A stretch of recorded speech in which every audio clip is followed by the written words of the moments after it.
거 안장을 갖추는 게 제일 좋습니다. 골반 바로 밑부분이군요. 네. 네. 그리고 올라 앉아 보면요.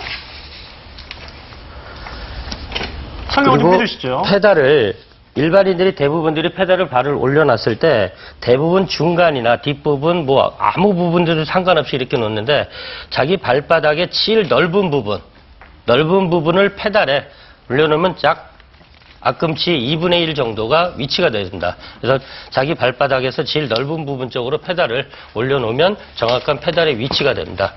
네. 그 다음 이 상태에서 그 신발하고 페달하고는 항상 평형이 될 수 있게끔 돌리고, 그 다음에 히프 라인은 항상 앉았을 때 안장 끝과 히프 라인이 일직선이 되게끔 했을 때 되는 거고, 그 다음에 여러분들이 이치적으로 제일 많이 일반인들이 하는 게 허리 각도가 45도에서 60도 정도의 사이가 됐을 때 초기 디스크 환자들도 자전거를 타라고 제가 지금 알고 있는데, 그 다음에 팔의 각도는 여러분들이 아까처럼 요통이 일어나듯이 손목과 목, 어깨에 요통이 일어나는 거는 자세가 안 좋기 때문이고, 이 상태에서 약간 팔을 구부린 상태에서 힘을 뺀 상태에 그립을 잡아주시면 정확한 자세가 되겠습니다. 네, 허리 각도와 팔 각도도 중요하군요. 네, 자전거를 타는 올바른 자세를 한번 배워봤는데요. 이 자전거를 타는 모든 경우에 다 좋다고만 말씀드릴 수 없다고 말씀드렸죠. 그래서 저희가 자전거 처방전 좋거나 혹은 나쁘거나를 한번 준비를 해봤습니다. 네, 좋은 점도 있고 나쁜 점도 있는 거죠. 운동에 알맞은 분이 있고 또 좀 피해야 될 분도 있는데요. 살펴볼게요. 먼저 알맞은 분은 첫 번째, 심폐기능이 약한 분들은 타면 좋고요. 하지만 협심증이나 혈압이 있는 분들은 좀 조심하셔야 된다고요. 예, 심폐기능에 있어서 자전거 타기는 보약이라고 할 수 있습니다. 왜 그러냐면 이제 자전거를 타게 되면 이 산소 호흡 순환량이 좋아지고, 그래서 이제 폐활량이 좋아지게 돼서 폐기능이 좋아지게 되고요. 또 이제 몸에 무리를 주지 않으면서 맥박수를 조절할 수 있기 때문에 심장 기능도 향상시켜 줄 수 있어서 그야말로 심폐기능에는 보약이라고 할 수 있겠습니다. 그런데 왜 고혈압이나 협심증이 있는 환자들은 조심을 하라고 그럴까 하면요.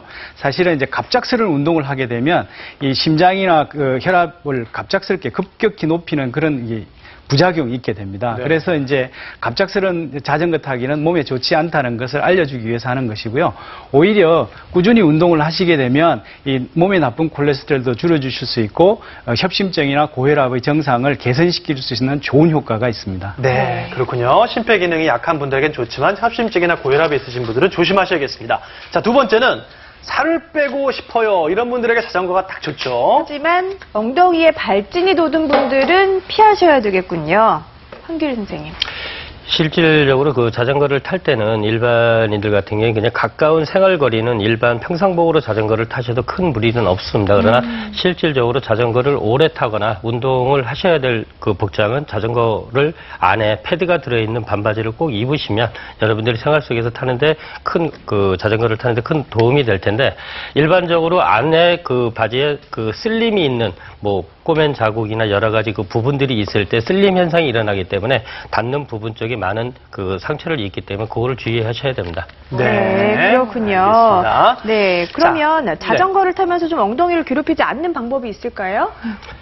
그것도 정확하게 자전거에 맞게끔 자기 몸에 맞고, 그 다음에 아까 말씀드렸듯이 안장에 앉았을 때 안장 끝과 자기 히프 라인이 일직선이 되게끔 그 자세가 되고, 그 다음에 자전거 복장을 갖추시는 게 정확하게 좋습니다. 네. 알겠습니다. 자전거 좋거나 혹은 나쁘거나 좋은 경우는요, 약한 골다공증이 있는 분들에게 아주 좋습니다. 하지만요, 경련성 질환이 있는 분들은 조심하셔야 되겠군요. 예, 운동으로 이제 뼈에 자극을 가하게 되면 뼈를 생성하는 조골세포가 많이 형성되기 때문에 자전거 자체가 굉장히 이제 골다공증에 좋은 효과가 나타나게 됩니다. 그런데 이제 이렇게 효과를 나타내게 하기 위해서는 매주 3일 이상, 그리고 한 번 할 때 30분 이상 해주셔야 되고요. 숨이 차거나 몸에 땀이 날 정도로는 해주셔야 됩니다. 만약에 이제 우리가 경련이나 발작이 있으신 분들이 이 자전거를 타시다가 쓰러지시거나 해서 큰 사고가 발생할 수 있기 때문에 그런 분들은 이제 주의를 하시라는 얘기입니다. 네, 그렇군요. 자, 아까 자전거 초보 사례자 3분 기억나시죠? 이번에 두 번째, 좀 손목이 아프다고 하셨던 분인데요.